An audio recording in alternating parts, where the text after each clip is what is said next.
Good afternoon, all. My name is Deepthi, and on behalf of UK Academic Consultancy Limited, I would like to welcome you all for this webinar on the topic UK Higher Education and Career Opportunities, post-Brexit and COVID-19 pandemic.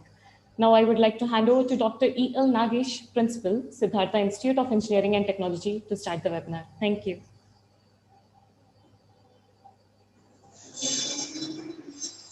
Good afternoon to all of you. Good afternoon, Sridhar Garu, and all sir. participants, student friends, all. Good afternoon to all of you. So at the outset, a warm welcome to you all for this webinar on UK higher education and career opportunities post-pandemic. I hope this will help all the students to have a good higher education opportunities and career opportunities. At the outset, I wanted to give brief introduction about the Siddhartha Institute and the speaker of today's webinar, Sridhar Garu. Siddhartha Institute of Engineering and Technology established in the year 2008. We have got 5 branches, and recently it was accredited by NBA for 3 years, and there is a good placement and admission strength.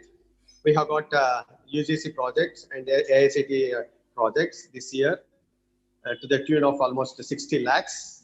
Our students are placed globally, and many of the students went for higher education nationally and internationally. And this is all about a brief history of our Siddhartha Institute of Engineering and Technology. And let us come to the brief introduction about Sridhar Garu. Sridhar Garu is the CEO and founder of UK Academic Consultancy Limited. He is a certified counselor and agent of a British Council. He has over 2 decades of experience in financial project management in various sectors, which include financial institutions, charities, media, pharmaceuticals, hospitality, and retail in the UK. Sridhar has successfully delivered projects from start to finish for several startups to top multinational companies in the past 20 years. Before relocating to the UK 20 years ago, he was the regional business officer in charge of marketing operations in South India for nearly 5 years for a range of super specialty drugs in multinational pharmaceutical company. He has trained numerous financial executives at the global services centers while working for Ford Credit, Europe Bank, and HSBC in the UK. He is equipped with a wide range of skills and is versatile in managing people at all levels.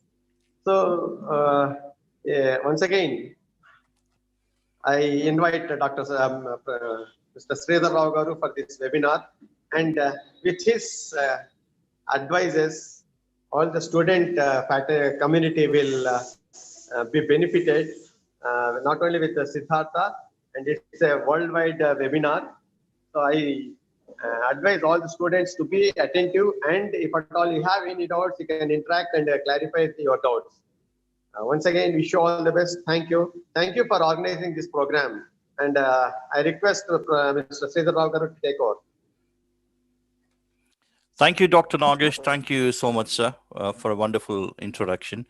I would like to now carry on with the webinar on UK higher education and career opportunities post-Brexit and COVID-19 pandemic. As Dr. Nagesh said, my name is Sridhar Rao Sangha. I'm the CEO and the founder of UK Academic Consultancy Limited. I will be giving a presentation on the UK higher education. It's a really, it gives an insight, real insight into UK higher education, which will be helpful for you if you would like to pursue higher education in the UK or looking for any jobs or employment in the UK in the future coming years. The webinar is basically, for the students who would like to precisely do a postgraduate course in the UK, the benefits of doing a postgraduate course in the United Kingdom compared to any other country. And also, it will also tell you about the COVID-19 pandemic, how UK is dealing and how the international students will be treated. And also post-Brexit opportunities as well. And of course, the last but not the least, the services of our academic consultancy, UK academic consultancy. Generally, UK, that's more commonly known in India, the UK or the United Kingdom. It's a consists of 4 countries: England, Scotland, Wales, and Northern Ireland. And London is the capital of England, and Edinburgh is the capital of Scotland. Cardiff is the capital of Wales, and of course Belfast is the capital of Northern Ireland. There are other major cities as well, which are Birmingham, Glasgow, Leeds, Liverpool, and Manchester. Why study in the UK? You have quite a lot of choice, especially when you're sitting in India for looking for higher education. You have a lot of countries, many countries, and you have many universities, and you have many programs. So, but why study in the UK? Before making a choice, I would like to go through why studying in the UK and what are the benefits. There are about 500,000 international students from over 200 nations studied in the UK. UK education is the best choice for international students. UK is a popular study destination. On a single campus, you could find about 150 different countries, students from all over the world, 150 to 200 countries, 150 countries, all contributing to its rich, diverse, and multicultural society. As I said, like if you're in a UK university, you would meet your fellow students who speak different languages, and they have different cultures. So it's a very, very diverse and multicultural society, and you get an opportunity to see the world in a very close view. And it's a very multi-faith society. Students of all religions can expect to feel welcome in the United Kingdom. I lived over 20 years in the country, in the UK, and with my family and kids, and always the minorities or the foreign students are very welcome, and from all religions. You walk into any school, college, or university, or public places such as hotels, hospitals, or airports, they all have prayer rooms, so you can walk into any point of time, 24 hours around the clock, if you want to do a prayer. So it's a very multi-faith society, and it's a very safe place to live on the planet. Quality assurance. UK has got a very strong quality assurance in terms of in terms of education, which I'll take you through in my next slide. Industry and business relevance. It's very, very important to have the faculty of the college or university who's got relevant practical experience in the program or in the course, in the subject they're teaching. So that also, and also a lot of universities also have a lot of connections with many companies, so that they have a business relevance as well. Now, in terms of international students studying in the UK institutions, 19% of the international students or in universities doing postgraduate and taught and research courses. Out of 19%, 42% of postgraduate research and 30% academics, like taught degrees. The beauty is you have plenty of options in terms of choosing a degree. You can study for all or a part of a university degree. Excellent value for money. Why I'm saying excellent value for money is because especially the MSc 1-year taught course is only 1 year compared to other countries like Canada, America, Australia. Here it's a 1-year master's degree, and after 1 year you will be eligible for a 2-year post-study work visa. So it's a real excellent value for money. State-of-the-art facilities. You take any university, it will have wonderful libraries. You will have wonderful laboratories. They are the state-of-the-art, unquestionable. International career preparation and development. All the modules and the programs are designed so that after successful completion of the postgraduate program, whether it's a taught or research, you are prepared for the international market. End of the day, you are investing your time and money, because once you've successfully complete your postgraduate program, you want to find a suitable and a challenging job in the international market. Student support. There's plenty of student support. Every university college got a national students union, so there's plenty of support. You can walk in at any time and they'll provide you all the information. A personal approach. Obviously every university has got a personal approach to each and every student by catering their requirement in terms of academic requirement, in terms of taking into consideration of the ambitions of the and aspirations of the student. English language skills. Another advantage studying and working in the United Kingdom is England is the mother of English language. So when you study, when you work, you tend to meet with a lot of you tend to work along with local native English people. So there's opportunity to understand the culture, learn the English language from the masters itself. Choice of qualifications and career paths. You have a wide range of qualifications and career paths. More than 3,000 educational institutions welcoming international students in the UK, and you have more than 86,000 courses can be accessed on Education UK website. These are some of the top UK postgraduate subjects for international students. As you can see, business and administrative studies is very popular among international students, followed by economics, policy, sociology, engineering and technology, creative arts and design, law, education, computer science. This is actually, computer science is number one among Indian students, then followed by business and administrative studies. So there are quite a lot of other technical STEM-related subjects like physics and medicine, veterinary science, agriculture. Right, qualifications at all levels. As I said, it's like you can pick and choose, you can cherry pick the modules, the programs, the years. So you have a wide range, wide variety of choices, and they're very flexible. You have schools, English language courses, vocational qualifications, pre-university and pathway programs, undergraduate, postgraduate, and professional qualifications. So there's so much of choice, whatever you want to do. So many programs and at so many levels. Quality assurance. I just in my first or second slide, we talked about quality assurance. A UK qualification is recognized and respected throughout the world. The quality standards for UK institutions are among the highest in the world. This is because there are four main regulatory bodies in the UK who recognize award organizations and their qualifications. These main regulatory bodies they are independent. They cannot be influenced by government official or government or any authority. They are independent regulatory bodies which they monitor and regulate the qualifications and the universities and the programs on a yearly basis. So that is one of the reasons the quality assurance is recognized, is the highest among the world.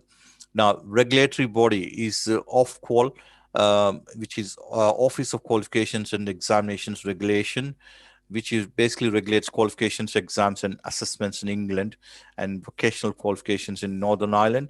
DCEL's abbreviation is Department for Children, Education, Lifelong Learning and Skills. Now this is for the Wales, and Council for the Curriculum, Examinations and Assessment, CCEA. This is for Northern Ireland. And of course, SQA, which is Scottish Qualifications Authority in Scotland, which regulates and awards all qualifications except degrees. Now, national curriculum and inspection bodies, right? As I said, why? Because of the regulatory bodies, UK education is really, really the best, or one of the best in the world. Country UK curriculum is national curriculum. Responsible government bodies, Department for Education. Inspection bodies for the state schools or universities, Ofsted. Now, Northern Ireland curriculum, Department of Education, Northern Ireland, which is also called DENI.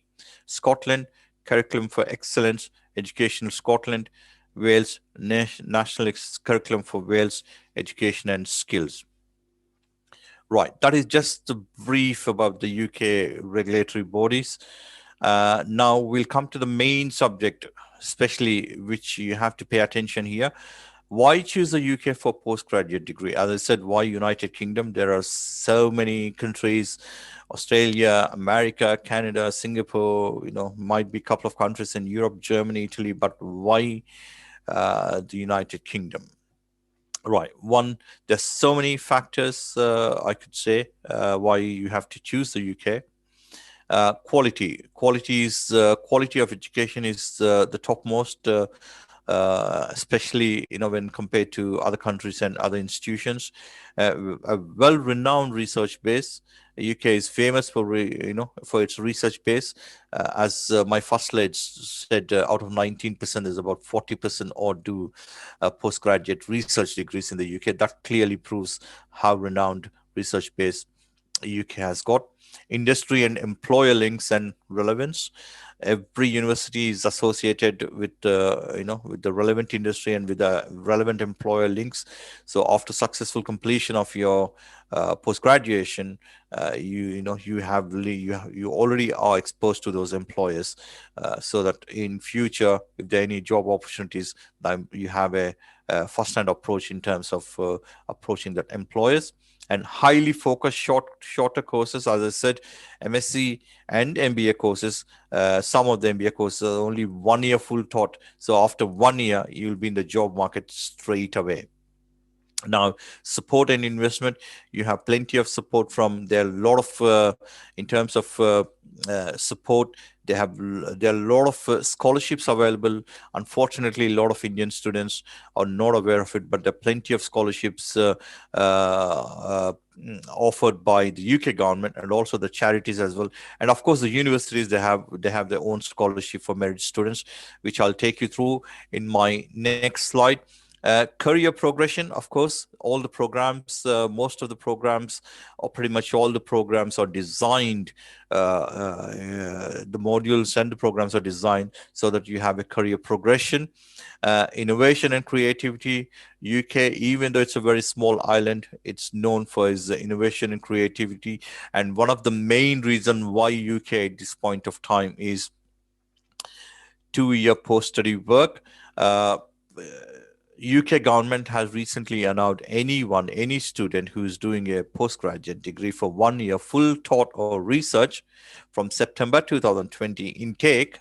They have made a provision that after you successfully complete your post-graduation, you can stay back in the country and you can work for 2 years for any employer in the UK for 2 years, which is called post-study work visa.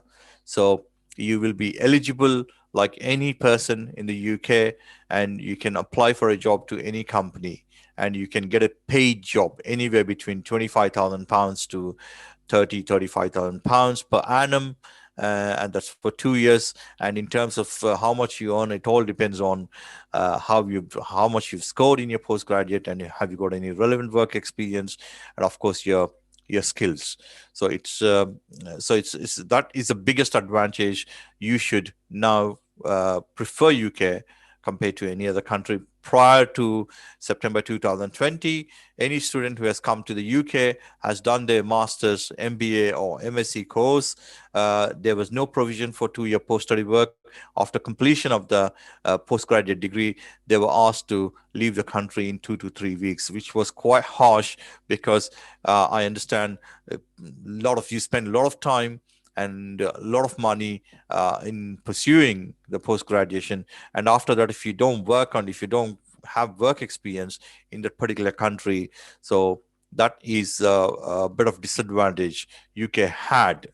But now, because of the 2-year post-study work, this is the bright choice for any student who would like to pursue a postgraduate degree in the UK. Making the right choice.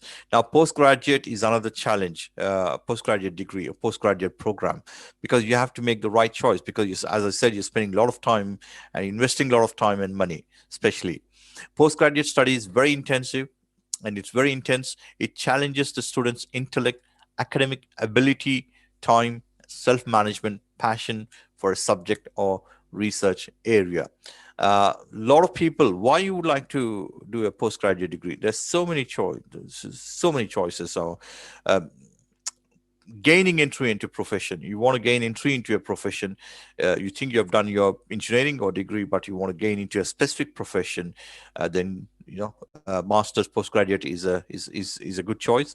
Progressing further in your career, you think you're already studying and you're working for a company for 1 or 2 years, and you're not going ahead or moving up the ladder, and you need more knowledge. Then you can choose a postgraduate program in the UK, which will help you in progressing your career. Developing research skills. If you think you want to do your master's, then PhD, and you want to do a doctorate degree, then you can do a MSc taught degree for 1 year, or MRes, Master of Research.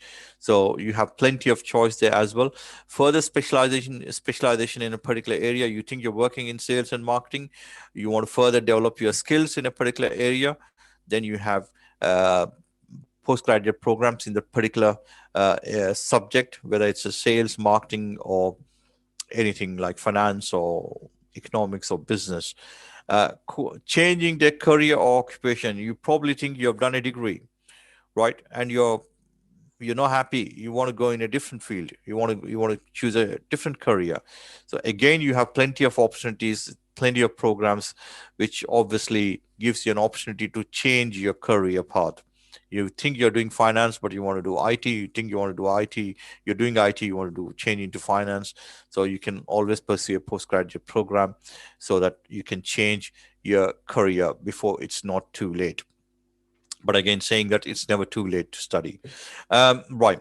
Now, course content, including core modules. So every module, every program is designed.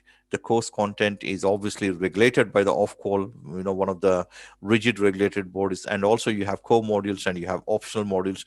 So you'll have plenty of choice to choose. Institution reputation and department ranking. This is very, very important.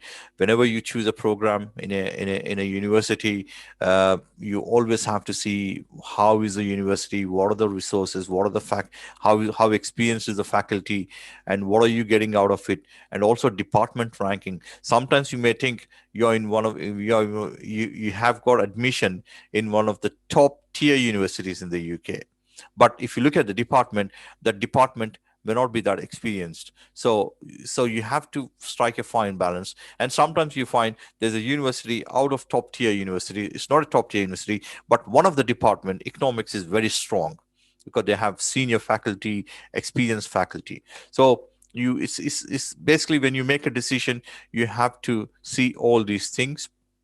Now, the timetable, especially if they need to fit in time, if you're deciding to come to the UK, study, and simultaneously work part-time, to make money to cover your maintenance costs, then you have to choose a program which allows you to do that, because some of the programs are very intensive, so you may not get time to do your part-time work. But majority of the programs, I think you should be comfortably doing a part-time work. External course validation, example, accreditation by a professional body. For example, if you think you want to do your postgraduate degree in finance or accounts, or then the universities, you have to look at the universities giving an accreditation attached to that degree, like to a professional body like a ACCA or CIMA, Chartered Institute of Management Accountants. So you need to look at that as well, because which will add more value to your degree. Now, entry requirements vary from one university to other university. I will take you through fees and funding. Obviously, I said you have to make sure what is your budget and how you want to squeeze any program in that budget. So it's very important. And also check for fundings. When I say funding, scholarships from the university or from the charities or from the UK government itself. Employment prospects, which is very important. You have to make sure once after you're doing this postgraduate degree, how is after successful completion of the postgraduate degree, how is the market? Is the market responding to the program you have done? How is the job market? So that, which is very, very important. Student satisfaction ratings. Now, this is another student satisfaction ratings, which I'll take you through in my next slide, which is alumni. Every university college got an alumni. And of course, professors, research supervisors, tutors, and their professional practice. These are the World University Rankings 2021 Times Higher Education, which is a very, very well renowned body, Times Higher Education. Every year they conduct this World University Rankings. Now for 2021, University of Oxford is ranking #1. Now this is the 5th consecutive year in the whole entire world, University of Oxford ranking 1. Now, if you see, very interesting thing, an important thing to notice here is UK is a very small island. It's got how many? It's got like 11 universities in top 100. 11 universities in top 100 UK's got. And US has got 37 universities in top 100, Canada 5 and Australia 6. So if you can see, UK itself is such a small island, has got 11 universities in top 100, which means it speaks volumes about UK higher education. And the top 11 universities in the 11 universities in top 100 are, of course, University of Oxford, rank 1, Cambridge 6, Imperial College London 11, UCL, University College London 16, London School of Economics and Political Science 27, Edinburgh 30, King's College London 35, Manchester 51, Warwick 77, Bristol 91, Glasgow 92. Now, there's also another survey done by The Guardian, which is another renowned media organization. Every year they conduct within the UK. If you are studying within the UK, which is the best university, which is the top tier universities, they normally list literally every university in the UK. So if you can see the top 20 universities and this survey is conducted by taking into various parameters like satisfied with the course, satisfied with the teaching, feedback, student to staff ratio, student per student, average entry tariff, value added score, career after 15 months, and continuation in the university for a higher education or research. So you can see this now. The Oxford is obviously number 1, but you have Andrews, Cambridge, Durham, London School of Economics, Bath, Loughborough, Warwick, Imperial College, Lancaster, Bristol, Glasgow, Edinburgh, UCL, Strathclyde, York, Exeter, Leeds, Dundee, Aberdeen. These are the top 20 universities in the top tier, but you also have other universities. There's about 121 universities they have listed. Now, master level programs. This is the webinar, especially for the graduates who would like to pursue higher education, precisely post-graduation in the UK. So master level programs, Master of Arts, MA degrees, arts and humanities subjects, language. Obviously, MA degrees are again 1-year degrees, but they are in arts and humanities, which include subjects, languages, politics, history, media studies, and English literature. Especially in India, MA English literature and MA politics and MA English are very popular among Indian students. The program include research, discussion, essay writing, and of course, practical exercises. Now, another popular, very, very popular among Indian students is Master of Science, MSc. Because why? MSc is a 1-year taught program. MSc degrees are normally the broader scientific learning, including subjects such as information technology and environmental science, material science, medicine, and psychology. The programs include theory-heavy and emphasizes on reading and research. The program designed to provide students a deeper knowledge of a specialized area of their subject. And of course, there's an English language requirement, varies from one university to other university, but generally the basic entry level is IELTS 6 and above. And MA and MSc degrees are usually completed in 1 year, which is the beauty. It's just a 1-year course. And after 1 year, you have a qualification and you are in the job market. And also the programs are designed in a way which will give you a deeper knowledge, which will prepare you for the job market. MBA is another popular postgraduate program in the UK among Indian students, most popular master's program among the international students. MBA from the UK is well-established qualification. Over 15,000 people each year complete an MBA in the UK. 15,000, that's quite a big number. MBA courses are provided by over 150 business schools and management colleges. Literally each and every college and university provides an MBA. course. Almost every university in the UK offers an MBA program.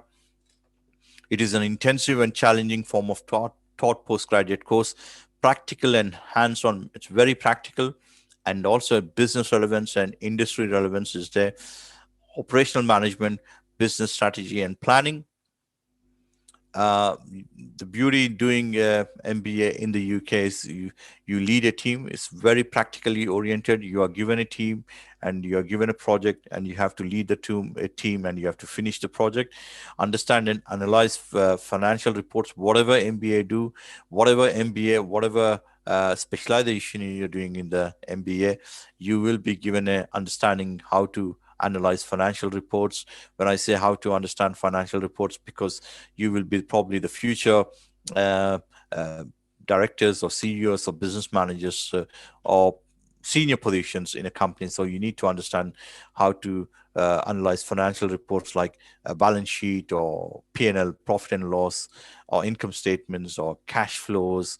So the variance analysis. So you will be given a complete understanding of financial reports as well.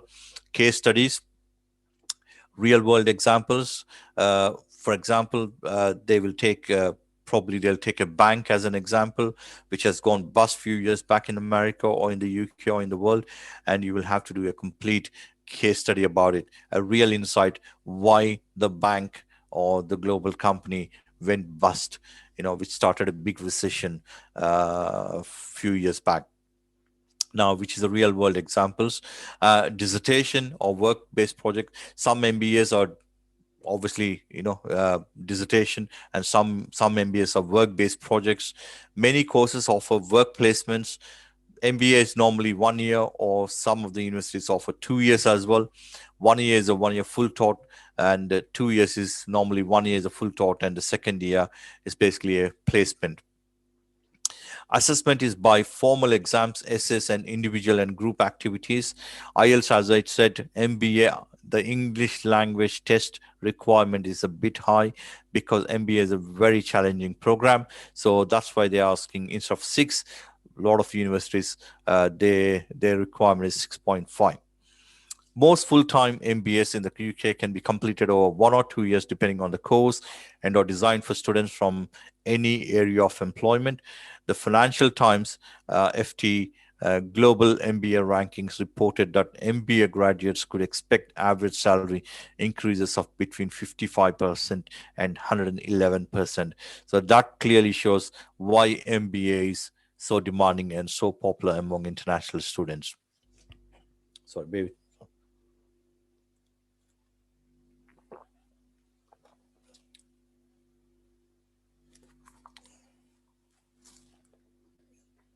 Types of MBA. General MBA, business administration combined with financial management, accounting, marketing, organizational behavior, or strategic management. Now, this is a general MBA. For this MBA, normally you could apply for any other university, and for general MBA, generally universities accept fresh graduates without asking any experience. So that's why it's called a general MBA. Business administration, you can combine with other subjects like financial management, accounting, marketing, or organizational behavior, or strategic management. As again, very flexible. Core modules can tailor make the course by selecting optional modules. You can pick and choose, you can cherry pick the modules you want, the core modules, and of course the optional modules as well. Management experience not essential, but work experience essential. If you have work for 1 or 2, if you have work experience 1 or 2, then you have a good chance of getting into a good university. But if you haven't got work experience, as it is a general MBA, most of the university will accept fresh graduates as well. Now, specialist MBAs, this is when you definitely need to have experience. At least you need to have 1 to 2 experience worked in that in the relevant sector. This is suitable for students who already have experience in a particular sector and prefer to work in a specialized sector. The programs are designed for industries, example, finance, retail, public sector, oil and gas, football, biotechnology, aviation, music, and the creative industries. teachers are usually drawn from the industry specific and will have relevant experience. Now, specialist MBS, briefly about specialist MBS. If you think you have done your graduation and you're working, for example, take in retail, you've been working 2 years for the past 2 years in retail, and you want to further, have a career or go up the ladder in the particular retail field, then the specialist MBA, you can choose an MBA with retail is the main subject, which will help you to sorry.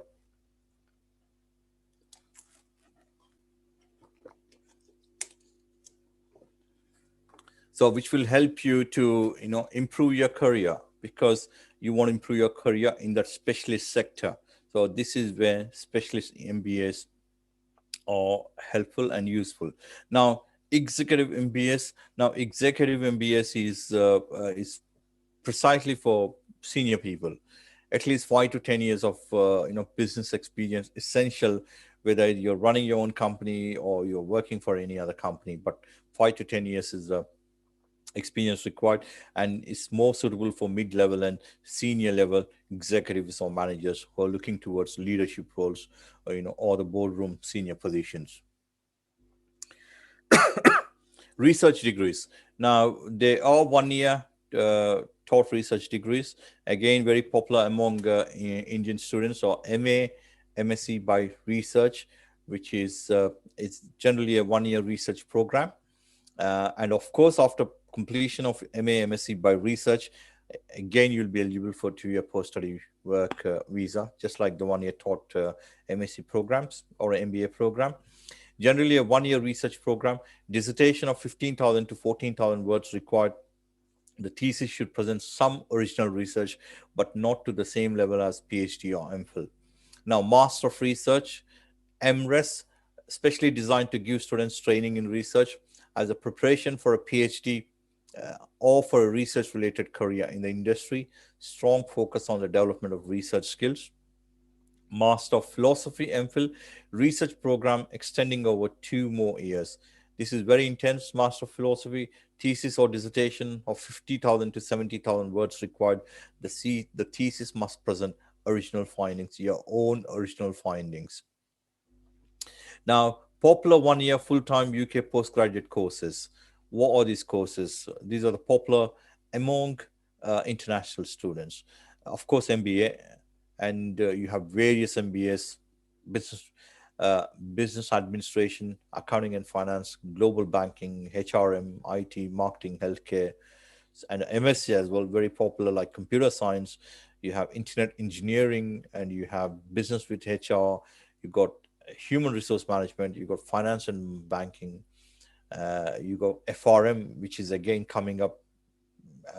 The demand is for FRM is growing, especially among Indian students. Financial risk management, and of course, you also have a lot of other electronics and pharmaceutical science is another one. A lot of Indian students do microbiology, psychology as well.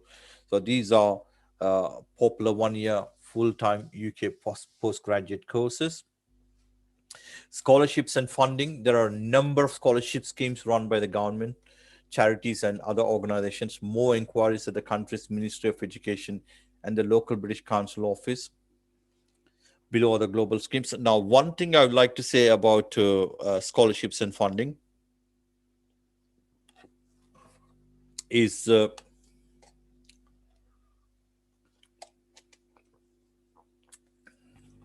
unfortunately, a lot of Indian students I come across, they are not aware of the scholarships, number one. And number two, they have a prefixed idea that scholarships, there's no point in applying, we wouldn't get it. Probably they'll give it to someone who already they have connections or they know them already, so we wouldn't get it. So I've come across a lot of students, they don't even try, they give up even before trying for a scholarship or applying for a scholarship or applying before applying for funding. So this is what I've come across. So I thought I'll just I've designed this slide so that, if I could clear misconceptions of scholarships and fundings. These are every university, especially if it's a university scholarship, university, they have a faculty, they have a body. So they have a faculty with esteemed professors and doctors in various subjects, and they are strictly monitored. So if they strictly go by academic, there's a tick box exercise. They cannot anywhere, change that. The tick box exercise will be like, how much is the student got a good percentage in his undergraduate degree, any other extra qualifications or certifications or the experience, or so there's no way, no one can manipulate it. All purely depends on your academic credentials. So please do not hesitate. Please do apply for scholarships, and there are plenty of scholarships in the UK, not only run by not only offered by the UK government and the charities, but the universities as well. I thought I'll design this slide and next slide as well, give you more information about scholarships. Chevening UK government scholarships, Erasmus scholarships, Royal Society grants, postgraduate studentships can be found via a number of websites, including postgraduate studentships and prospects. The website for the universities may also have other scholarships which are not listed below. The list is a tailor-made for international students prepared from India only. I've just prepared this slide for Indian students. All these scholarships exclusively for India and Asian countries. You can see your access UK, research placements in the UK, all countries can apply. Commonwealth scholarship and fellowship plan. This is for Commonwealth countries, and of course India is one of the main dominant country among Commonwealth countries. So you can apply this one. This is mainly for masters and doctoral courses for study in the UK and distance learning, plus academic, professional, and medical fellowships. Charles Wallace India Trust scholarships, that's purely for India, doctoral studies, research, visiting fellows, and Scottish summer school. Goa Education Trust scholarships, this is for postgraduate courses, and that's for India and Goa. International Atomic Energy and Agency Scholarship Fellowship for graduates, that's for selected countries, but India is one among them. Hornby Educational Trust scholarships, scholarships for English language teachers to develop their English language skills. Selected countries, India is one among them. Scotland Salters Scholarship, undergraduate, masters, and PhD courses. This is Canada, China, India, and USA. This is very, very popular, especially for Indian students, which is Scotland Salters scholarships. Scotland wants to attract a lot of Indian students. So it's a very good popular scholarship. International development funding through DFID, postgraduate various, and great scholarship, again undergraduate and postgraduate courses exclusively for India, great scholarship. So these are the scholarships. So there are plenty of scholarships, and these are the scholarships only run by government institutions, UK government, and the charities and other trusts. But every university also also offer charities for merit students. So you need to look at university as well.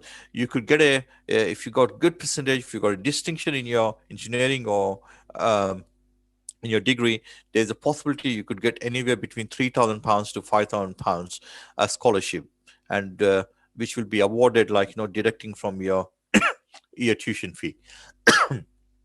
Now, this is what I talk about. Alumni is very, very important, especially before choosing a particular subject or university or program.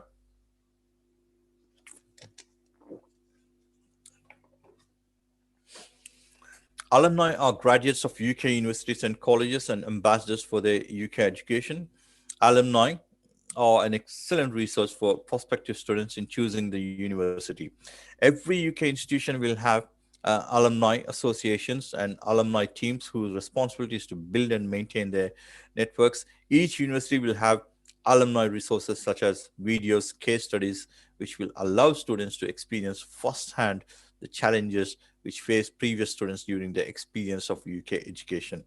That is why I would like to emphasize one more time how important, to check with your alumni before choosing a postgraduate degree in any UK, because they are the best, genuine, and reliable source of information about the university, faculty, and the resources, and of course, the job opportunities after completing your postgraduate degree. Now, types of visas. What are the types of visas? Tier one is an entrepreneur visa. Tier two, there are various types of visas. You can legally come to the UK. You can work, you can do business, you can study. There's so many visas if you want to legally come to the UK. There are tier one entrepreneur visa, graduate entrepreneur visa, global talent visa with exceptional talent, tier one investor visa, skilled worker visa, intra-company, tier two minister of religion, sports person, student visa, and child student visa. And you have various tier five visas, which are for temporary worker charity visa, temporary worker creative and supporting visa, and of course, government authorized exchange visa, international agreement visa, religious worker visa, or youth mobility scheme tier 5 visa. So we are the two important things we need is number one is skilled worker visa, and other one is student visa and the child student visa. So for to study a postgraduate program in the UK, you need a student visa, and after that you will be eligible for a 2-year post-study work visa. And after the 2 years post-study work visa, if you still want to continue in the UK and you want to work for, and if you can find a sponsor, then you can change your PSW post-study work visa to a skilled worker visa, which will give you opportunity to say stay in the country for five years, and afterwards obviously you become a permanent resident of the United Kingdom. Student visa. What do you need basically to apply for a student visa to study in the UK? First of all, you need to be over 16 and you have been offered a place on a course. There's something called CAS, a valid confirmation of acceptance for studies. So the university or the institution or the college you're applying, they will issue you a CAS, which is uh, uh, confirmation of acceptance for studies. A CAS is an electronic reference number which is issued by approved education provider and sponsor. And of course, the required level of English, you need to have a required level of English, which is at CEFR, which is the Common European Framework of Reference for Languages, and you have to be at level B2. And of course, the test has to be approved by the UK Visas and Immigration, and the test is called CELT, which is a Secured English Language Test. Evidence of having enough money, also known as maintenance of funds, to cover your course, tuition fees, and living costs. So you have to show evidence, a bank statement or bank loan, or you have to show that you have enough funds to cover yourself and also pay for the tuition fees. Meet the other eligibility requirements. Generally, like you have good when obviously universities, before making an offer, they will obviously check your academic transcripts and your qualifications and your percentage and your personal statement, your references. They'll do all that anyway. Now, what you can do and what you can't do on a student visa when you're in the UK: you can study and work as a student union sabbatical officer, apply from inside or outside the UK, apply to extend their stay, work in most jobs, depending on what level their course is and what kind of sponsor they have. Part-time work legally allowed on student visa. Yes, you are allowed 20 hours of part-time at any point during your student visa in the UK. Maximum of 20 hours per week, paid or unpaid work for those studying at degree level or more.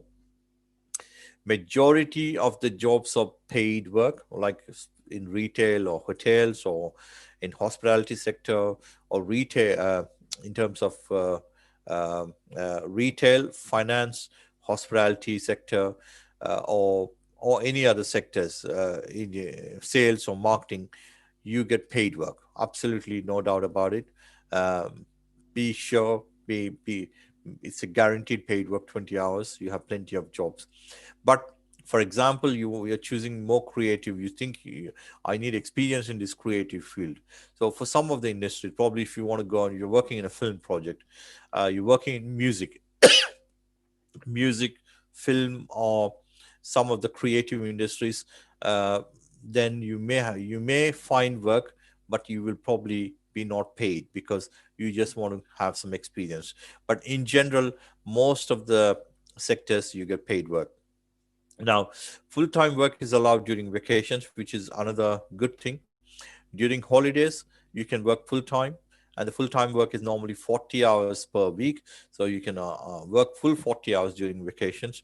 Self-employment is not permitted like any freelance or consultancy work. You cannot do your own business. Now, minimum wage in the UK from 1st of April 2020. Now, this is going to go up by April 2021 based on the inflation. But between age 21 to 25 years old, there's £8.20 per hour. So expected guaranteed minimum earnings 712 per month. This is I've just took 20 hours per week, not including the holidays where you work full time. And UK has got a lot of holidays as well because they run as the academic curriculum is based on terms. So every end of the term, you get 2 to 3 weeks off. So where you can go in full time. So this is only guaranteed minimum earnings. This is the uh, statutory requirement. Any employer in the UK has to pay.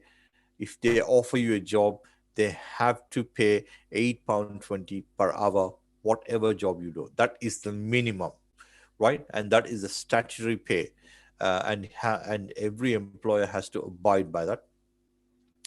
Over the age of 25, slightly higher, £8.72 per hour, and expected guaranteed minimum earnings, £757 per month.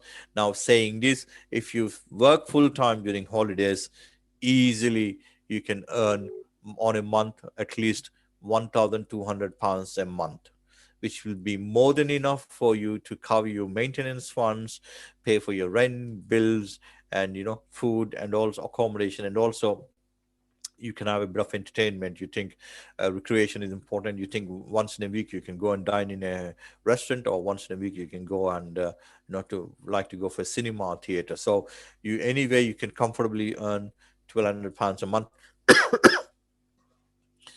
when you're studying, which is allowed.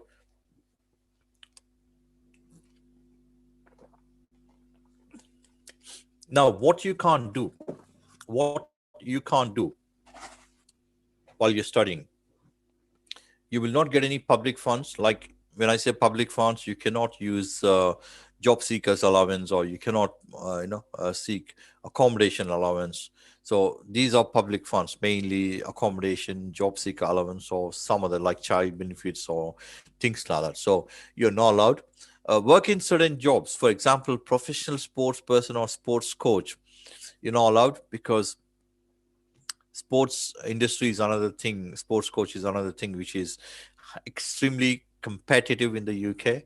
So every person, literally, have play a sport, whether it's a football, cricket, or rugby, or tennis. So the local itself, there's local competition. So that's why you're not allowed in there. Study at an academy or local authority funded school. You cannot work in an authority funded school or local school, um, which are called public schools as well. You may be able to bring in family members if you want your parents, mom, dad, or someone along with you. You can bring them as a dependent visa, on a dependent visa. Now, living costs, how much it costs to live in England or in the UK.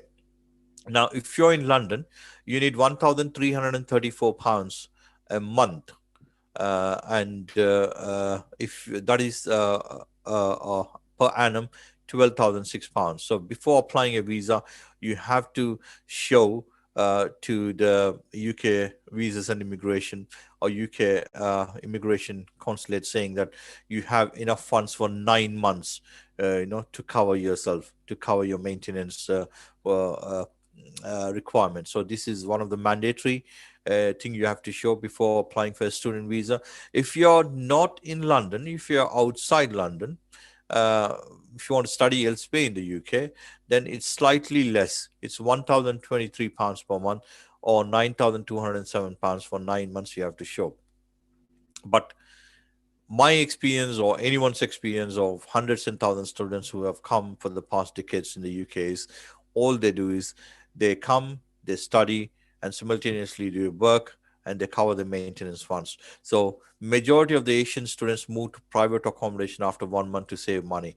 So initially for a month, you have to stay in university halls of residence, which is slightly expensive compared to private accommodation. Imagine if, but the best thing is a lot of Asian students, what they do is 1 month they stay in the university halls of residence, and the next month they move into a homestay accommodation.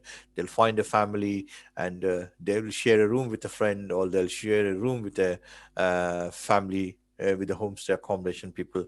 And reasonably, the cost when you stay in the university halls of residence, at least 25 to 30% you can save if you're staying in a private accommodation. And a lot of Asian students do that. Tuition fees, this slide I've just designed just to give you an idea of what is a rough average fees for the postgraduate courses. Don't get me wrong.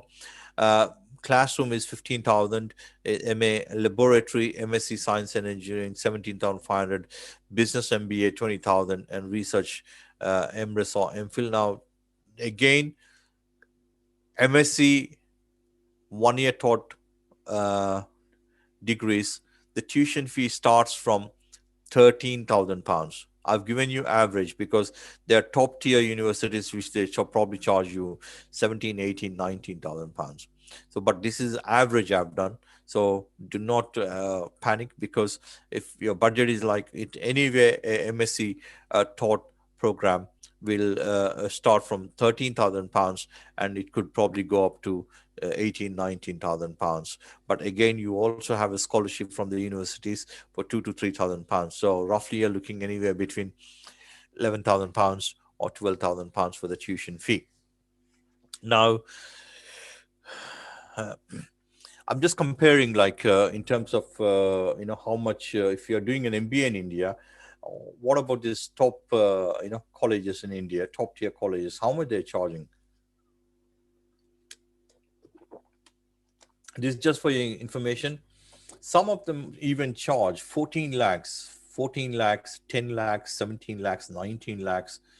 And I don't know. There's one Indian school of business in Hyderabad. They charge 72 lakhs. So it's quite expensive in India as well if you want good education.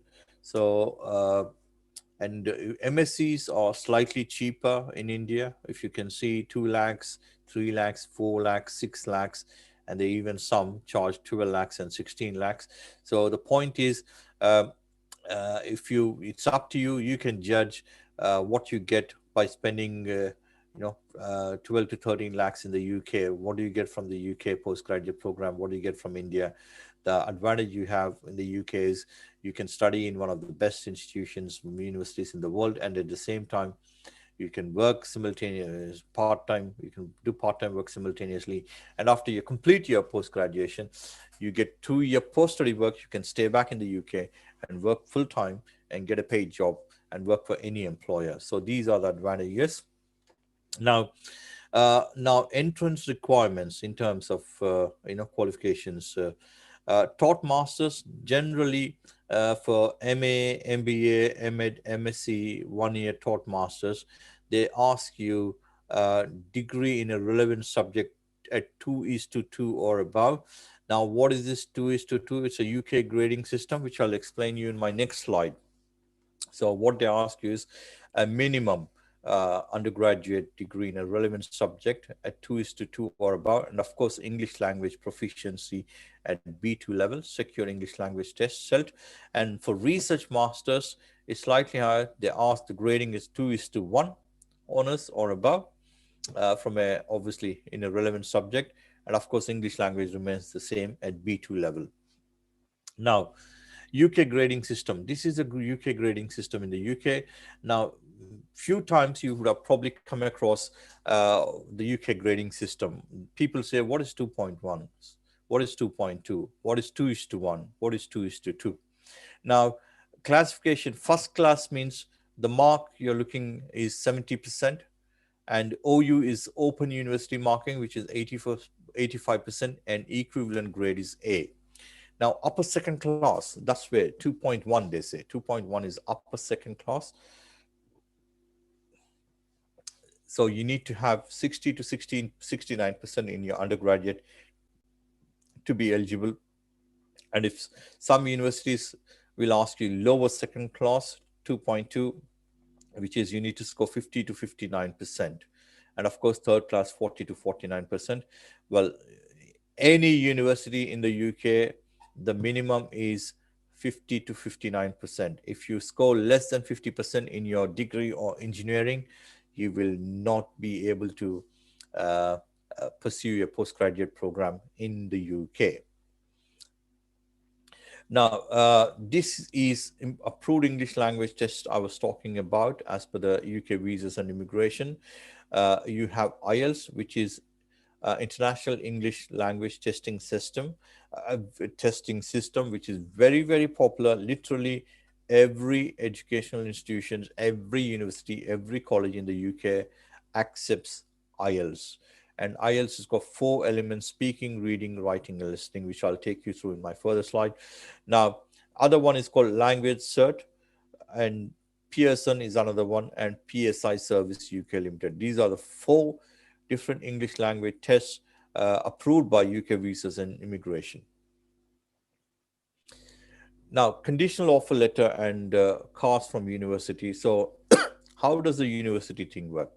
Initially, when you approach a university, then you will have to do a postgraduate application, and you have to do a CV, a curriculum vitae, and has to be signed by you. And academic transcripts, they'll ask you your 10th and your intermediate or your 10 plus 2 mark sheets of the degree course, a provisional and degree certificate, if you have any postgraduate degree, because a lot of not a lot, but some of the Indian students, they would have done their masters in India, they want to go and do another masters in the UK, because they have the opportunity to do the post-study work after that, and they can gain work experience. And if you have any other diploma or certificates or extracurricular activity certificates, and you have to do a statement of purpose, you have to explain them why you want to choose that course and in that university. And 2 recommendation letters precisely from, obtained from your college or university principals or professors and lecturers, or one of them can be from your ex-employer as well. Especially for MBA aspirants, one recommendation letter from your current or ex-employer would be beneficial. As I said, English language certificate, IELTS 6.5 or 7 or 6. Some universities are the entry requirement is 6 as well. Work experience certificates, very important on the original letterheads, and of course a photocopy of a passport. So these are the requirements. Then university obviously go through all these things, and if they think you're suitable for the course and for the university, then some of the universities also will conduct an interview, a face-to-face, a Zoom or a WebEx or a Skype interview before offering you a conditional letter. And that conditional letter could be, if you're in the final year, you can still apply for the university, and you haven't got English language certificate, you can still apply. They will obviously issue a conditional offer letter saying that provided once you pass your degree or engineering, and once you have passed your English language test, then you will be eligible for, and of course after you're paid certain deposit of the tuition fees, then they will issue a CAS, confirmation for acceptance for studies, which is required to apply for the visa. Now, IELTS, International English Language Testing System, IELTS, measures the language and proficiency of people who want to study or work where English is used as a language of communication. So it has various band score from band 1 to band 9, and universally accepted. And in the UK, every institution, every college, university will accept IELTS score. Now, it's got 4 elements precisely. Listening, you have time for 40 minutes for the listening test. There are 40 questions and there are 4 sections. And reading, of course, again, 60, this is 60 minutes. You're given 3 passages, 20 minutes each for the passage. Writing, 60 minutes. You got 2 sections, task 1 and task 2, part 1 and part 2. And task 1 is basically you'll be given a graph or chart or a diagram, and you'll ask to describe, and you'll be given 20 minutes. And of course, task 2, 40 minutes, and you have to write an essay on a given topic. Speaking or is roughly about 14 to 15 minutes. It's got 3 parts. You got part 1, part 2, and part 3, and 4 to 5 minutes of the part 1, 3 to 4 minutes of part 2, and 4 to 5 minutes of part 3. This is the speaking test. And of course, the assessment criteria. We're talking about 1 to 9 band score of IELTS. You are aiming anyway 6 and above to get admission into a university in the UK. 6 is competent user. And what does competent user does, or what kind of skills the competent user has effective command of English, but also has some errors, inappropriate words, and misunderstandings in some situations, can use complex language quite well, but best in familiar situations. Key points are some errors you're allowed, use some complex language, which is best in familiar situations. Now 7 is a good user, has got good command of English, but also has occasional inaccuracies, misunderstandings, or inappropriate words, can use complex language quite well and understand detailed argumentation quite well. Key points, only occasional errors, uses complex language quite well in most situations. Now you also have band 8 and band 9. 6, 7, 8. 6 is easily achievable because a lot of Indian students, their medium of instruction is English. So I think 6 is achievable. 7 is also achievable. A bit of work is required. 8, you need to really work hard to get 8 and 9 is not many. Even the native English speaking people struggle to get band 9 because band 9 is expert user, which is not it is achievable, but it requires a lot of hard work. Now, COVID-19 pandemic, I can completely understand because probably your news channels day-to-day news channels, there's a scrolling coming about the UK lockdown and the new strain, and there's 24-hour scrolling and there's call of talk about the UK new strain and also the new lockdown. But please do not panic, because we in the UK, the situation is not bad as it is portrayed in your media channels.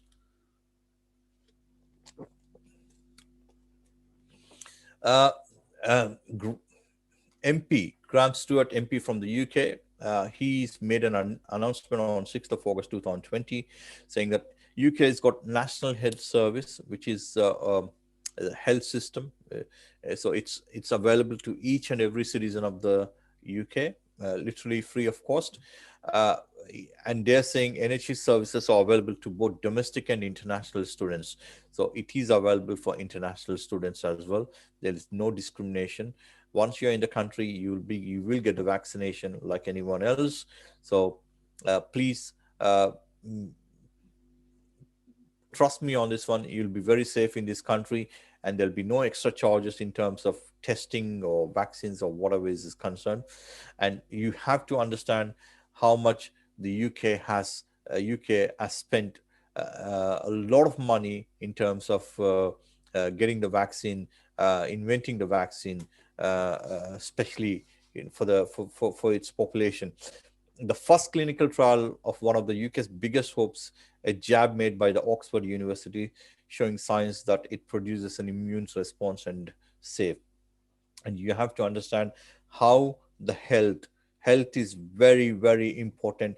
It is the top priority of the UK government. British officials have ordered a total 340 million doses, 340 million doses from various companies.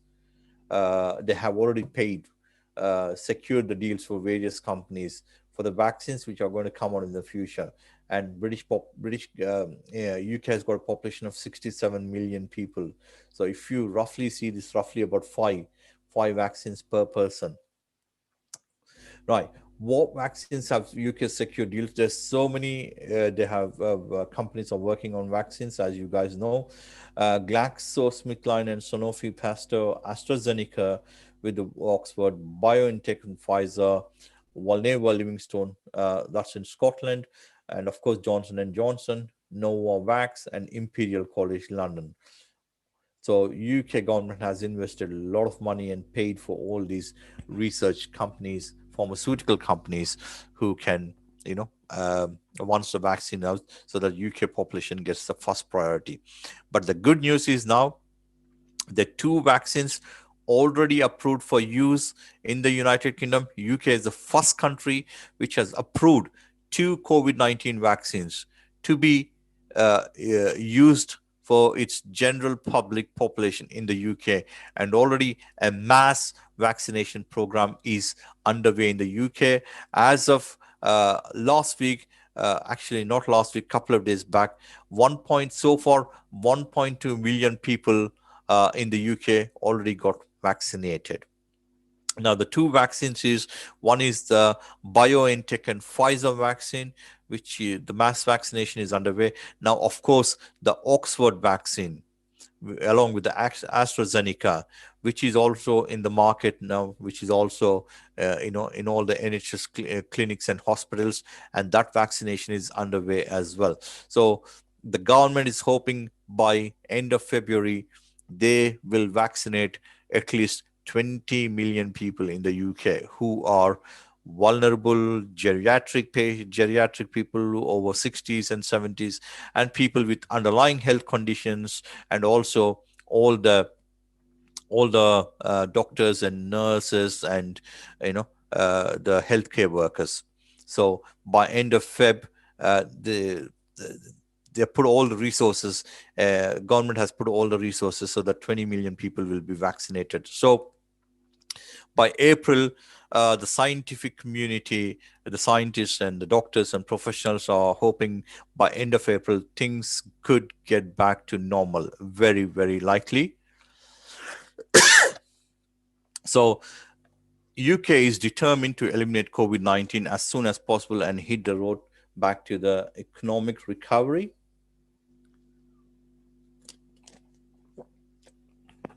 Another important aspect, why would you want to choose UK in terms of your for pursuing your postgraduate degree? Opportunities in the UK after post-Brexit. Now you all know UK has left the European Union. So it's Brexit has happened. So UK has left the European Union. Students who do not are not aware of Brexit is European Union has used to have 28 countries since last year, 28 countries. And United Kingdom was one among those 28 countries. And when you're in that part of the European Union, you have to follow a lot of rules and regulations. Each and every country has to follow the same rules and regulations in who you want to trade with, who you want to do trade with, who you want to do deal with. And of course, the single market, and of course, the free movement in the 28 countries. So there's quite a lot of other restrictions. So you cannot, if you want to trade outside the European nation, like if you want to trade with India, China, or Canada, there were so many restrictions that you couldn't do it because you are part of the European Union. But now, European Union, UK has left the European Union. It's free, independent to do any trade deals with Canada, America, mainly India, China, and Brazil. These are the countries they're looking at. So there'll be more job opportunities, there'll be more business opportunities, and there'll be more skilled workers. That's why from 1st of January this year, 2020, UK has moved to a new points-based system, to hire skilled workers all over the world. And India is one of the main focus because India has got a lot of educated, skilled workers. So India has a big advantage. And another thing is, as a part of the European Union, there was a free movement. Like anyone among the 28 countries can easily can move freely and can apply for any job anywhere in the country, any city, and settle down. So there were no visas required, there were no restrictions, there were no work restrictions. So resulting 2.27 million EU nationals were working in the UK. 2.27 EU nationals were working in the UK in cities like London, Edinburgh, you know, Manchester, Liverpool, and like on. So these cities now, these 2.27 million people, European Union nationals, now from 1st of January, from last week, they would have to go through the points-based system like anyone, right? Like Indians or Chinese or Americans or Canadians. So the points-based system, to point-based system, they need to have certain qualifications. They need to have a sponsorship letter from a sponsor.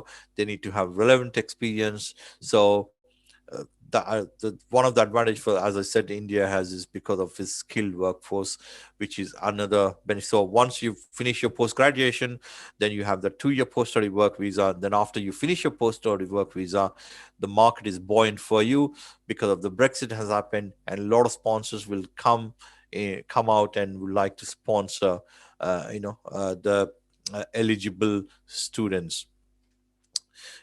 Then you can get a sponsorship from a sponsor, and you can change from post-study work visa to the skilled worker visa, and that will be for 5 years. Then you'll become a permanent resident of the UK. So this is about Brexit, so which is good news, especially for India, China, both countries. But I think India more than China, because China is no more trusted in the world trade market, as it has not been transparent in handling COVID-19 pandemic.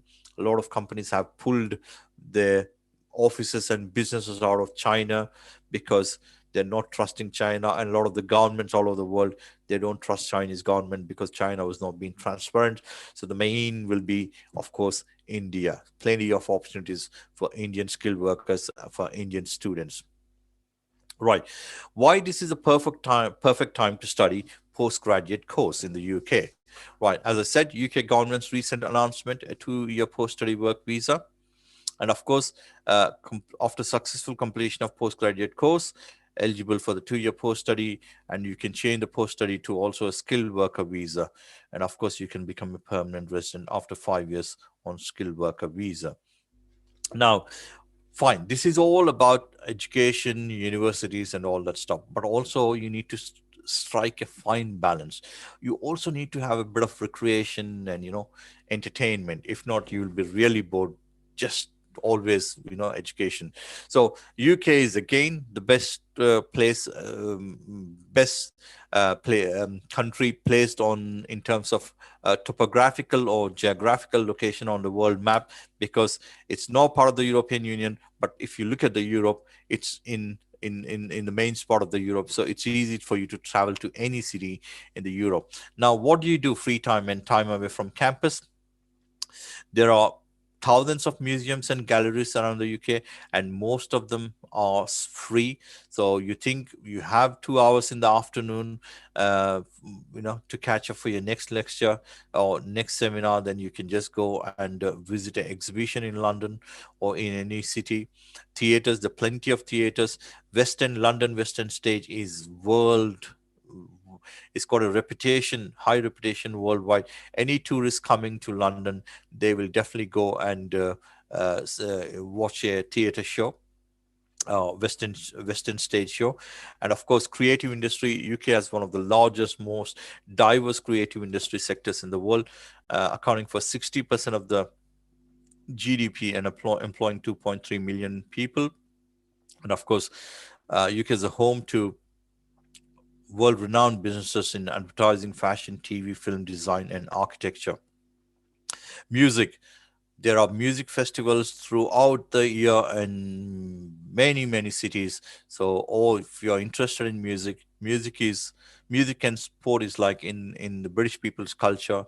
So music events all throughout the year. So whenever you can just go to your NUS in the university and ask them, they'll give you a brochure of the music events throughout the year in different venues in different cities. Some of them are free, some of them you have to pay, but it's all affordable. Now, it will be very much in your within your reach of affordability if you want to go and see a music event. Now, sport, as I said, so music and sport are in their blood. Every person in literally every person in England or in the UK play some kind of sport. Like they will be involved in sport, whether it could be a cricket or football or tennis or rugby or badminton or any other course. So you have plenty, especially universities have a lot of sports centers. They have their own sports centers, so you can go and play sport for free. And food, of course, UK is the food uh, uh, best place. I should say, because my experience, you get a lot of world cuisines all over the world, like Indian, Thai, Mexican, Italian, French. You go to any high street, you will find this Chinese, Indian, Thai, Mexican, Italian, French will be there definitely. Um, and of course, India, lot because of the Indian population, but also Indian cuisine has a very big influence, especially in the UK. That is one of the reason British national dish is the chicken tikka masala is the British national dish. Chicken tikka masala is the official British national dish, which proves that how much people in England and the UK love Indian food. Right.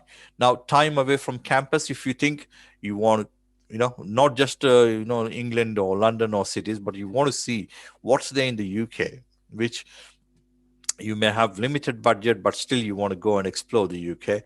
So these are the best places you can go anywhere, like Cairngorms in Scotland, the Lake of Peak district in England, or Welsh Brecon Beacons, or if you want to go to countryside, you can go to Cotswold in south of England, uh, Northern Ireland, if you want Emerald Green countryside of Northern Ireland, and of course Loch Ness, Europe's largest freshwater lake, Loch Ness, Europe's largest freshwater lake.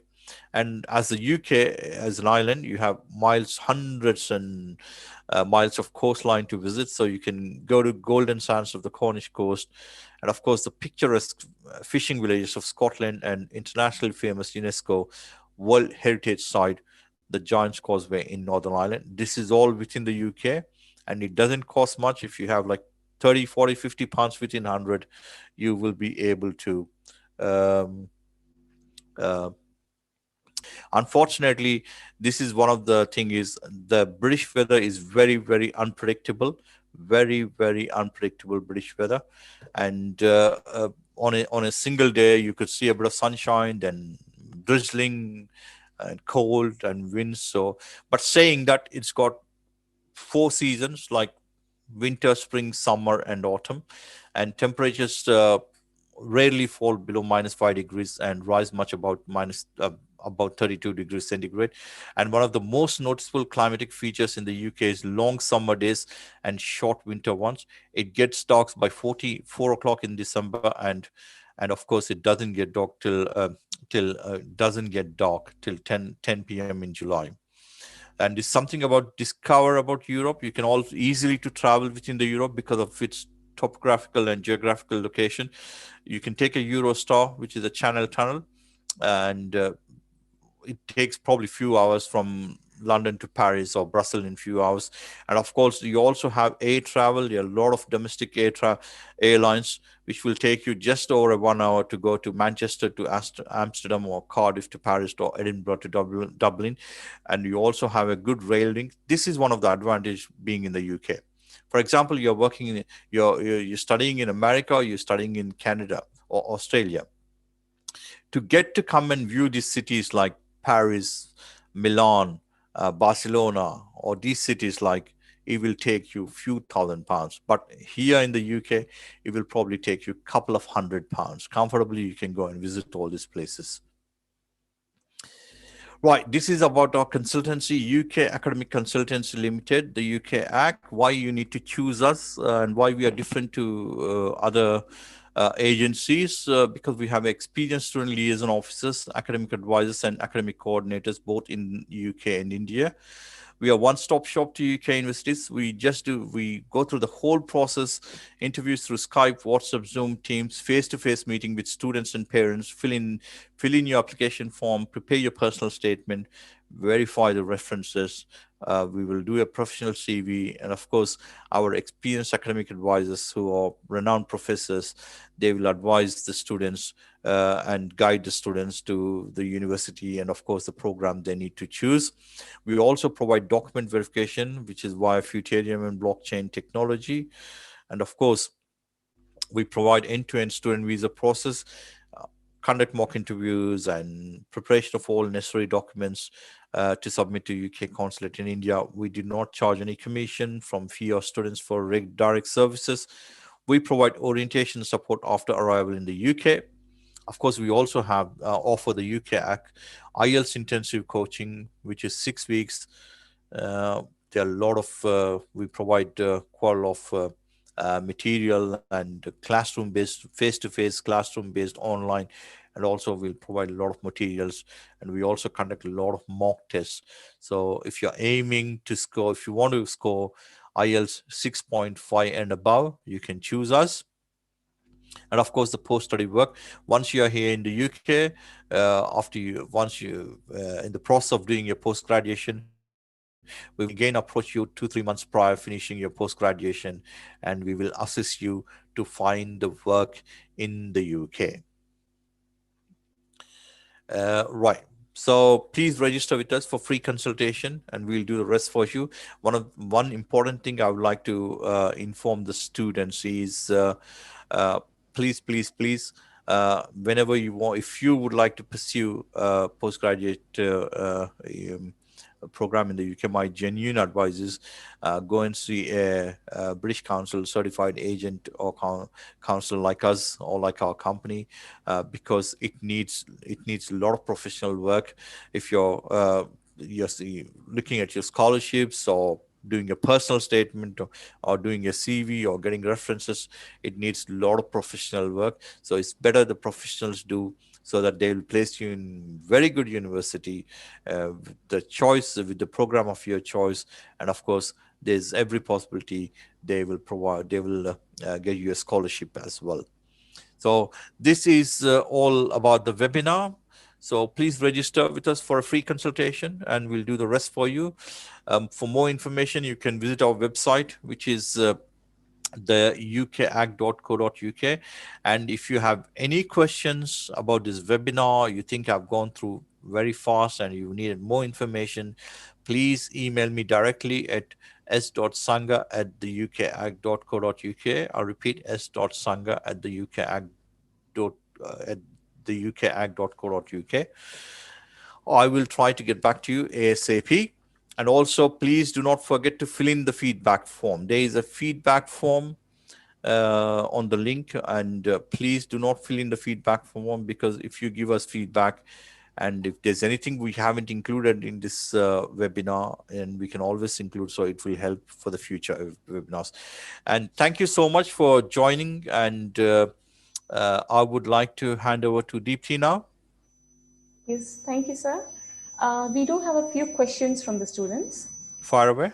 Yes, the first question is, apart from educational institutions and opportunities, considering the new situation of the COVID variant, how far is it safe to pursue masters in the UK? Right. Apart from educational institutions and opportunities considering the new COVID, I think I've covered may I know the student's name, Deepthi? The username says pack, unpack, repack. Okay, right, no problems.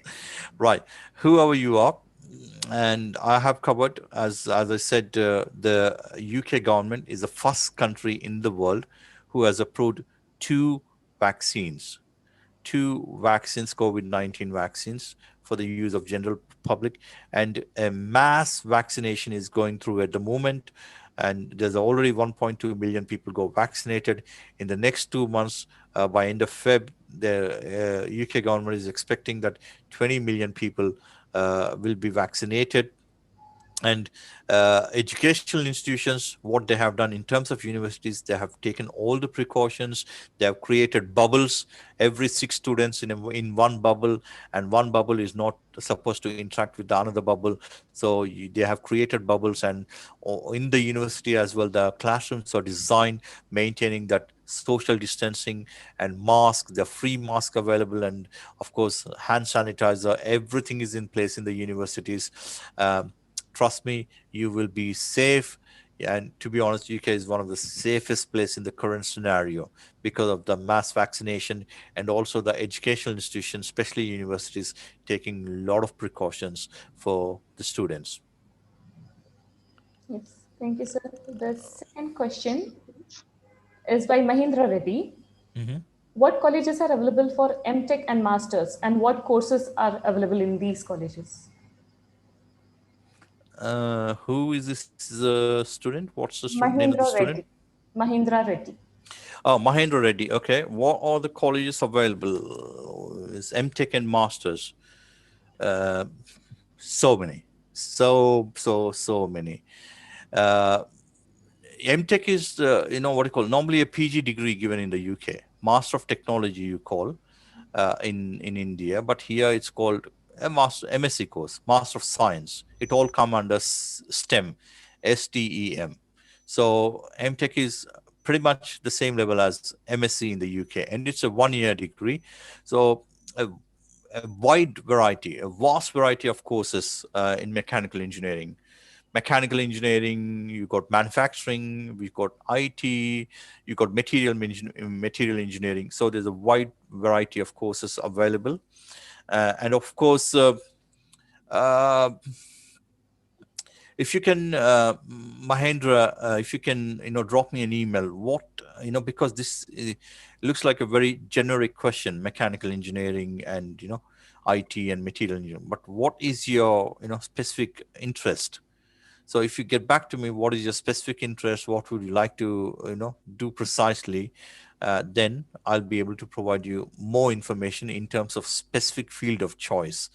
In fact, even we can talk about the modules as well, optional modules, and also we can talk about the core modules, which probably, which you're looking at, which is what you're thinking about. Okay. So drop me an email, Mahendra Reddy, with more details, and I'll be able to help you more. Mahindra Reddy also wants to know when the colleges will start for MTech. Mahendra, the main intake is normally September. September every year is the main intake, but there are also 2 other intakes, one in Jan and the other one in May. But many universities, or all universities, they run their programs, whatever they have advertised in their university brochure or on their websites. They run those programs in September for sure. Now, in terms of Jan intake and in terms of May intake, there are only few specific programs some of the universities run. So September is the main intake. Like, for example, MBA, MSc regular courses, they even run in Jan intake. But again, May is a very specific intake, especially you have to look into the university's website to see what courses they run in May. But to answer your question, September main intake, then also you have Feb and May intake as well. The fourth question is by Bilwa. Where do we need to write scholarship exams, and can we write them from India? Scholarship exams, I see there are not many scholarship exams, to be honest, because based on your academic, all these scholarships I've mentioned is basically you have to fill in the forms and you have to apply for them. There are only one or very few of them where you have to write an exam for a scholarship. These scholarships are readily available for the students who graduated from their engineering and degree. And based on your skills, how much percentage, are you a merit student or your first class student? And do you have any other experience, work experience, and what is your personality, and have you achieved anything in the relevant field? All these are the criteria to apply for a scholarship. So and in terms of scholarships, obviously for September intake, you will start applying from May onwards for September intake for any scholarship. So you leave about 4, 5, 6 months in advance, then you apply for these scholarships.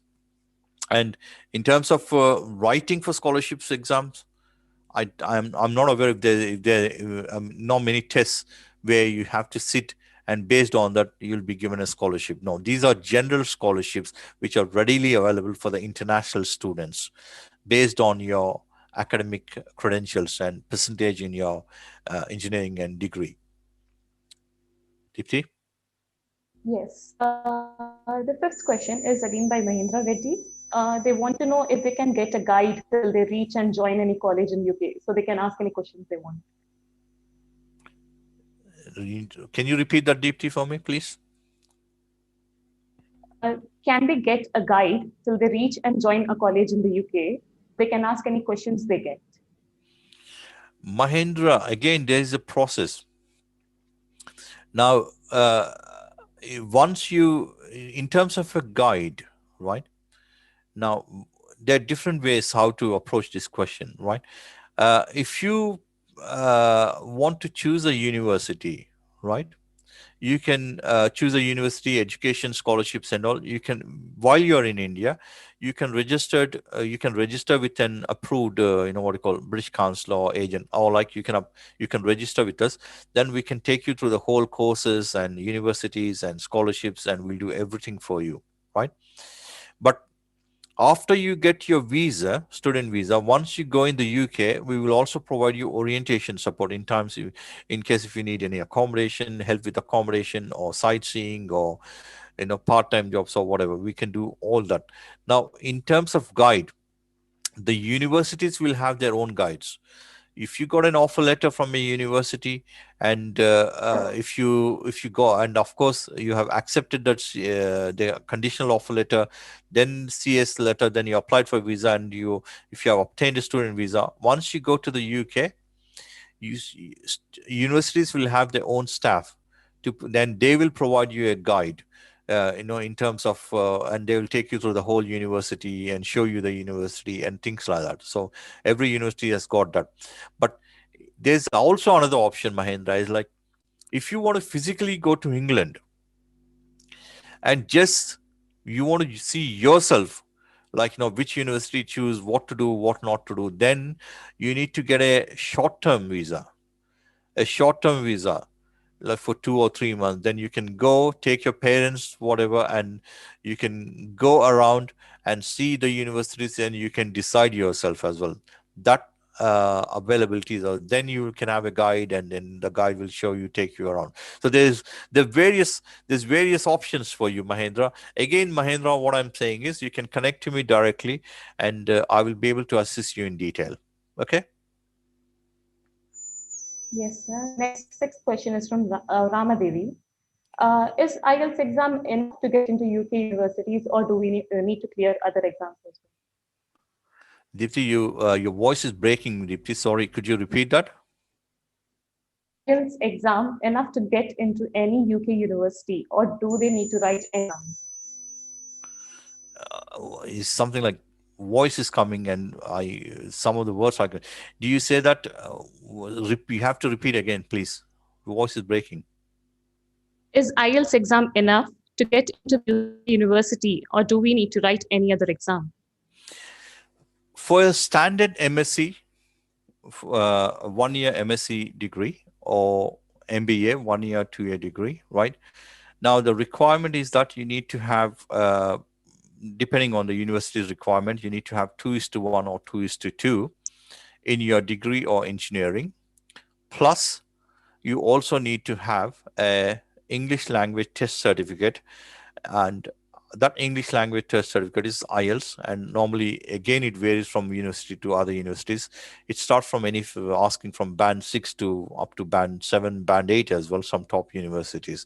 So if you have undergraduate, your degree or engineering, and if you have your IELTS certificate, right, um, that is the eligibility criteria, mandatory eligibility, statutory criteria to get into a university. But some of the top universities, like I said, top tier 10 or 15 universities, especially for MBA, they'll ask you, you need to have experience, 1 or 2 experience to be considered for this.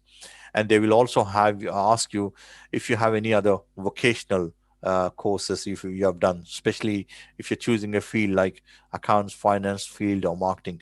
They'll ask you, do you have any certifications? And if you ask in IT, if you're applying, they'll ask you if you have any IT certifications. So this will only, help you, beneficial for you gaining into a top university. But the statutory requirement is to get into a university by the off qualies. You need to have your BA, BCom, BSc, whatever, or engineering 4-year degree, plus IELTS, which is an English language secure test. IELTS or maybe other 3 like Pearson and language cert, any one of them at the B2 level, which is the Common European Framework of Reference for Languages, CEFR B2 level. Then you're eligible for any what you call program, postgraduate program in any university. That is one thing. But accepting your application is completely depending on the university. If you're going to top tier university, top 10, 15 university, they will have a lot of parameters because they get about 2,000 to 3,000 applications. And they have to see a lot of they have a lot of criteria parameters. They need to maintain they need to look at they have to maintain the diversity. They cannot take all Indian students in one university because they need to look at the diversity as well. They need to welcome applicants from all over the world. And that's when then they start filtering a lot, saying that how much percentage you got, how much score you got in IELTS, and have you got any extracurricular activities, and what is your personality and all. But in general, to get into a university, because there are about 130 universities in the UK, to get into a MSc or MBA program in the UK, you just need your undergraduate or degree or engineering, and plus IELTS should be more than enough. The next question is by Vavi B. They want to know the possibility for postdoctoral in UK. There is a possibility now from 1st of Jan 2021 this year. There are plenty of opportunities for the postdoctoral, especially for the PhD students, because UK has moved to a points-based system. Points-based system means you need to have certain qualifications, and so there's a certain entry requirement. So you need 70 points to be eligible to come and work in the UK for a skilled worker. And that's 70 points. If you have a PhD, you get 20 points straight away if you're a PhD. Then, of course, you have other things like your English and of course offer letter from an employer here, sponsor. So there are plenty of opportunities for the postgraduate PhD students, PhD graduates. And other thing is the scientists or junior scientists or the research fellow associates who is from this Europe in the UK, because of now UK has left European Union. Now they probably will relocate to their country or any other country, which gives more, what you call, preference to them. Or if they have to stay back, they have to prove again. They have to apply through the points-based system.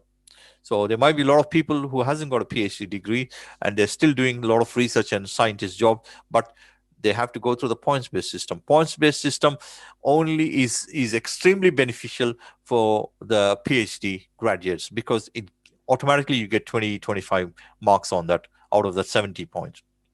So yes, there are plenty of opportunities for the PhD graduates.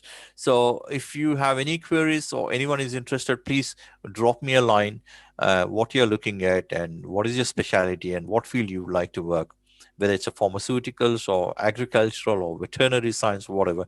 There are plenty of opportunities. This is the right time, because just from this year, from 1st of Jan 2021, a sponsor and employer in the UK has no restrictions at all. They can issue an offer letter anyone to anywhere in the world if they have that 70 points. That's the legal mandatory requirement. Yes, there are plenty of opportunities. Deepti? The next question is by Harshita. Will you guide us on joining in UK, and is the university cost affordable? Deepti, I'm sorry, but your voice is breaking. Can you repeat this for me? This question is by Harshita. Yes. She wants to know if you will be guiding them after they join the UK, and is the fee cost of the university will be affordable? One sentence was very clear without any breaking of your voice is, will the UK Academic Consultancy Limited will assist them after they arrive in the UK? Yes, we will do, because we will, that's what we say. I told we will provide orientation support. Orientation support means when you land in the UK, we will pick you up, and if you need any accommodation, we'll provide accommodation, and we will also, take you to the university. We'll do all that. And also there's a 24-hour helpline. So you can pick up your mobile and call this number, any number, that number in the UK, and 24 hours someone will be there to answer your queries or questions, or to help you, or to guide you, to provide you assistance. That question I understood. The next one, again, your voice was breaking. Can you repeat that, the second part? She also wanted to know if the fee cost of university will be affordable. Fee cost, as I said, depending on your program, what do you want to do? MBAs are normally expensive because it's a very dynamic and challenging MBAs. MBAs are normally, but if you're looking for MSc taught, like MSc finance, or biochemistry, or pharmaceuticals, or accounting, or sales, marketing, whatever, it starts anywhere between £13,000 to 17, 18, 19,000 pounds. Depends from one university to other university. For example, I have placed one of my student recently for the Jan intake. The fee was £13,400 for MSc in financial management, and the students got a scholarship about £3,000. So he ended up paying £10,400. That's the full tuition fee. That's a one-off £10,400. Then afterwards, he won't have to pay anything. So roughly you're looking at anywhere between, depending on how much percentage you score and what kind of scholarship you get, you're looking anywhere between £11,000 to £15,000 on an average. The next question is by Narendra Gaur. The UK MSc degree equal to MTech in India? Yes. Yes, MTech is normally a PG degree in the UK, but what do you call MSc course? Is equivalent to MSc is like in your specified field, right? You want to continue your career, so MSc gives you it's a postgraduate program in your specified field. So it's pretty much the same level. Deepti? So next question is by Vishal. After MSc, if we get a job in UK, even after 2 years? After MSc? If we get a job in UK, can we stay in UK even after 2 years? Who is this gentleman? Vishal, yeah? Vishal, yes. Vishal, I have said a few times, in my presentation, why you need to study now, right? Now, why you need to study postgraduate degree in the UK? One of the main reason, Vishal, is after you complete your postgraduate degree, 1 year postgraduate degree, you will be eligible for a 2-year post-study work visa. It's like a work permit. So you will get that work permit for 2 years. So you can stay back in the UK and you have no restrictions, work restrictions. You can go and work full time for any employer, just like any person, like me, like a British guy who can, you have your CV, you can apply your CV to any employer, right? So that is called 2-year post-study work. And the beauty again is, if you register with us, Vishal, we will also provide you, our business partner is called Steve Allen. He runs a recruitment company here in the London for the past. He's running a recruitment company in the London for the past 20 years called William Blake Consulting Limited. So we will be able to help you in providing a job for that while you're on the 2-year post-study work visa. So please get in touch with us, Vishal. Yes, Deepti? The next question is by Arvind. Sir, do we have any colleges for PG in the stream of EE, Electronic and Communication? So many. There are courses in engineering. So, Arvind, you have to again get back to us because it's a very generic question. So what is your budget and what college you're looking at, what universities you're looking at? So we need to discuss this on a personal cases. But yes, many colleges,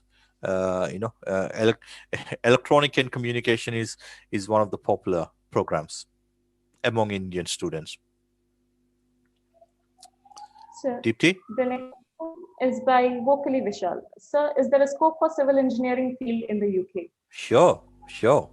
Civil engineering, a lot of scope for civil engineering. After you finish your post-graduation civil engineering, there are a lot of jobs for civil engineering as well. So please get in touch with us, Vishal, so I can provide you more details. To request Vanessa, Director of Siddharth Institute of Engineering and Technology, for the word. Thank you. On behalf of Siddhartha Institute of Engineering and Technology Management, I would like to thank you for taking your precious time out to interact with our students, give a lot of information about higher education in UK, what are the advantages, and how the students can be benefited with this, especially at this point of time. Also, you answered the questions very patiently. We'd like to thank you very much for that, sir. Also, I know it's about 10 o'clock there, right, sir? It's 10:30, sir. 10:30. It's 10. Actually, yeah, when you requested for a later slot, we said that if it would be a little earlier, more students would participate. And you agreed for our request. And although it was very early for you, maybe about 7:30, 8 o'clock, you started work on this. And since last 2 hours, you have been, explaining very patiently. And then, so thank you very much for that, sir, once again. No worries. Thank you, sir. Yeah. And also, I would like to thank our principal, Dr. E.L. Nagesh, sir, coordinator, Mr. Sairam, and all our HODs, faculty, my dear students. And we would, again, sir, once again, on behalf of the entire Siddhartha Institute of Engineering and Technology, the students, staff, and everyone, we would like to thank you very much, sir, for giving us this opportunity to interact with you. Also, just to conclude, I have, although I have never been to UK, I have heard a lot about the culture, especially the lifestyle of a student and what kind of experiences a student has, the student can have apart from the academics, because my wife has done her master's in law in UK about 5 years ago, and in Chester University.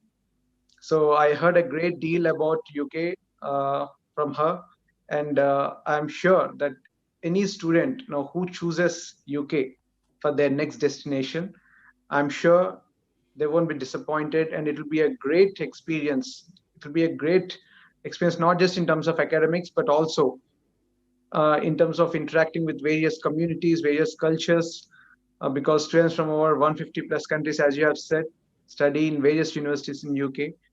And also they would get first-hand experience of a very high standard of living, and I'm sure that would help them a lot. So as sir has said, any student who has, who is interested in pursuing their higher education in UK, you can approach either us, the placement department, the placement team of Siddhartha, or directly you can email to Srinath sir, Sridhar sir, their personal mail ID, which they have already, it's there on the screen. You can check it out. So thank you once again, sir. And thank you very much. If possible, when you are in India, we request you to come to our college. It's a formal invitation. Thank you very much, sir. Sure, sir. Thank you so much, Bhagat sir.